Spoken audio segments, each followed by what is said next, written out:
je suis trop contente de vous retrouver pour ce nouveau vlog. Alors aujourd'hui on se retrouve dans ma cuisine. J'ai décidé de prendre du temps pour moi le matin et de vraiment essayer de me lever un peu plus tôt pour pouvoir profiter de ma journée avant que Rose se lève et que je sois dans le jus. Donc voilà, j'ai repris ma petite habitude de me faire un matcha latte le matin.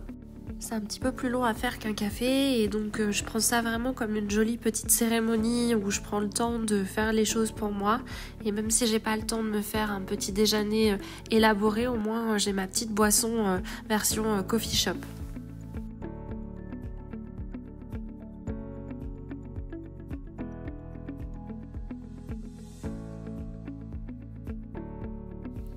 Je profite vraiment avant que Rose se réveille pour avoir un petit peu de calme.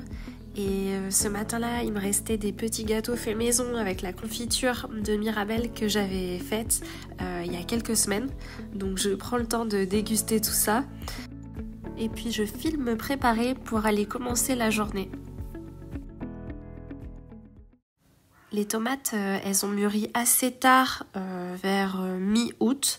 Donc là, on continue à en avoir et ce jour-là, il y avait une grosse récolte à faire. Donc c'est ce que je me suis empressée de faire avec mon petit panier. J'ai récolté tous les fruits bien mûrs et c'est trop chouette, on se régale avec, que ce soit à l'apéro ou dans des préparations. On a fait des tomates mozza bien évidemment, et quel bonheur de redécouvrir le goût de la tomate bien sucrée avec un petit filet d'huile d'olive, sel, poivre, et c'est un régal.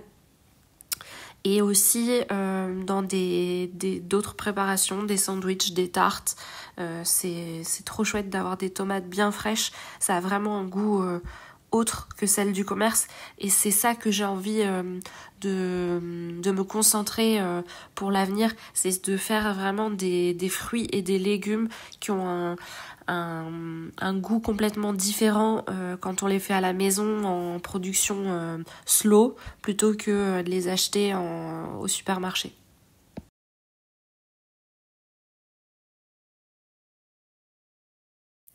Ensuite, je suis allée voir Mirabelle et Yuki. Je leur ai apporté les restes qu'on avait ce jour-là. Bon, il y a notre chien qui est pas hyper ami avec les poules, donc il y a toujours un petit jeu d'ego entre eux deux. J'essaye de leur apporter chaque jour quelque chose de différent, que ça soit des restes de fruits ou de légumes, du riz, des pâtes, des fois du pain. Voilà, j'essaye de varier les plaisirs pour qu'elles soient heureuses et qu'elles aient une alimentation la plus variée possible pour faire les œufs de meilleure qualité possible. Et j'avais pas pu aller chercher les œufs la veille, du coup ce jour-là il y en avait 4. Et donc la récolte de tomates, Rose elle était trop contente, elle a voulu en goûter une directement. Mais j'en ai donné une plus petite parce qu'elle allait s'en mettre partout avec la grosse tomate. C'est trop mignon de la voir faire, de la voir grandir dans cet environnement, comprendre que les fruits et les légumes ça pousse dans le jardin, qu'on peut les faire nous-mêmes. C'est vrai que c'est des valeurs que j'ai pas connues étant petite, ayant grandi en ville, et je suis trop contente qu'elle puisse connaître ça. Après ça, on a pris la route tous les trois. On allait à Lannion pour aller se promener un petit peu dans les rues, c'est toujours sympa d'y aller. Nous on aime beaucoup l'ambiance, il y a plein de jolies boutiques. Il y a aussi régulièrement des animations dans le centre-ville, que ça soit des décorations éphémères ou des petits événements. Donc c'est une ville qu'on apprécie vraiment beaucoup, on est content d'habiter à côté et on y va le plus souvent possible. Donc cette semaine-là, rien d'extravagant, mais il y avait des guirlandes de chapeaux colorés accrochés en hauteur, et ça a beaucoup plu à Rose. Chapeau, c'est un des mots qu'elle maîtrise, et du coup elle était trop contente de les voir et de pouvoir les nommer.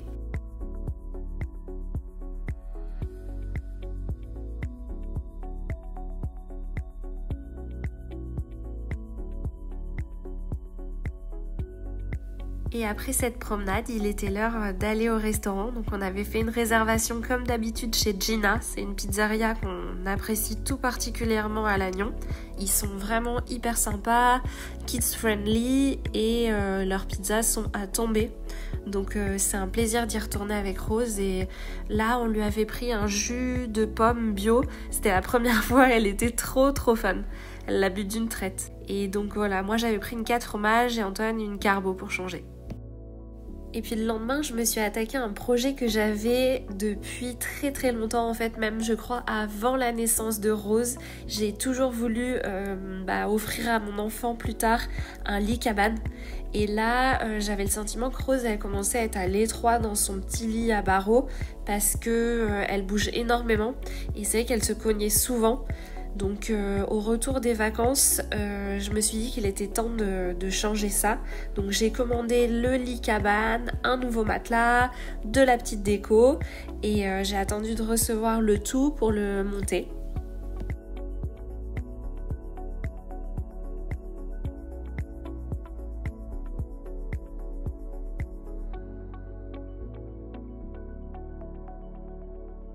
Donc au début, je me suis lancée seule dans cette tâche avec mon courage, une paire de ciseaux et 2-3 tournevis dans la poche. Et j'ai donc essayé de le monter toute seule, mais c'est vrai qu'il était assez tard quand je m'y suis prise et je voyais le temps avancer et il était bientôt l'heure de mettre Rose au lit, il fallait que ça soit terminé.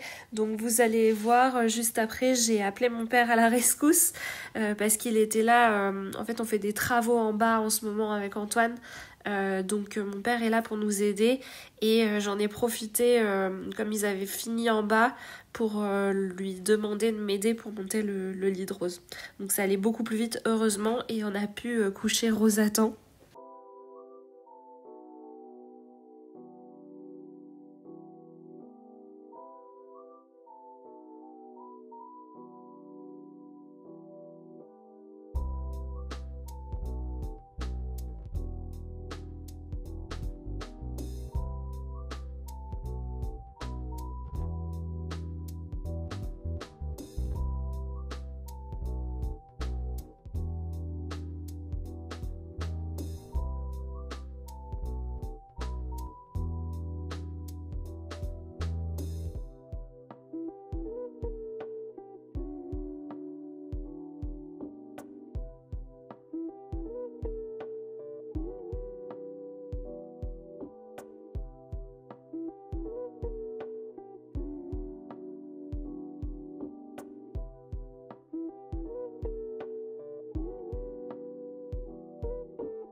Voilà, grâce à mon père, on a fini de monter le lit à temps pour coucher Rose. J'ai juste mis le matelas et puis je me suis dit que je filmerai la petite déco avec vous le lendemain. Donc voilà pourquoi il y a un changement d'éclairage. Là, on est le lendemain.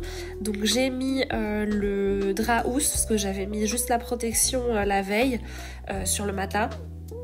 J'ai mis la jolie housse de couette H&M Home que j'ai achetée pour Rose, qui est trop jolie. C'est un motif Vichy, un petit peu beige, beige marron. Donc je trouve que ça ressort bien avec le papier, la peinture, parce que c'est de la peinture rose qu'il y a sur son mur derrière, qui est assez douce. Et puis voilà, il y a Rose qui avait décidé qu'elle mettrait toute seule un short. Ce short-là, je sais pas pourquoi, elle l'adore, elle essaye souvent de le mettre toute seule. Des fois, elle arrive à mettre un pied dans chaque trou. Et des fois, elle met les deux pieds dans le même trou. Donc bon, je la laisse faire. On peut rien dire quand c'est comme ça. Pendant ce temps-là, je continue donc de mettre la petite déco. Donc j'ai mis 2 coussins pour que encore une fois, elle bouge beaucoup. Et donc, comme elle va d'un côté du lit à l'autre, caler des coussins sur toute la surface. Et puis le soir, je la cale aussi avec les peluches qu'il y a derrière. Je les mets de chaque côté d'elle pour qu'elle soit bien calée, voilà, comme dans un petit cocon. Mais là, pour la décoration, je les mets au bout du lit, je trouve ça trop chou. Ces petits potes, nounours, la vache et chien. et puis un petit plaid pour parfaire la décoration du lit. Et puis j'ai acheté tout simplement c'est pas des rideaux parce qu'il n'y a pas d'accroche, des voiles. En fait, c'est les mêmes que j'avais achetés pour mettre sur l'arche qu'on avait dans le jardin pour notre mariage laïque.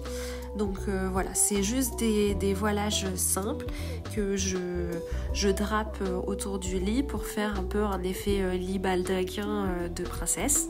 Et j'aime vraiment le rendu. Après, c'est un peu transparent et léger, donc à voir. Peut-être que plus tard, je rachèterai du voilage plus épais en gaze de coton. Ça pourrait être joli aussi. Et voilà le résultat final. Je trouve ça trop cosy. Et donc j'ai pas filmé la veille quand Rose elle a vu pour la première fois son lit, mais elle était trop heureuse. Elle s'est jetée dessus, elle disait dodo. Elle était trop contente, c'était trop mignon.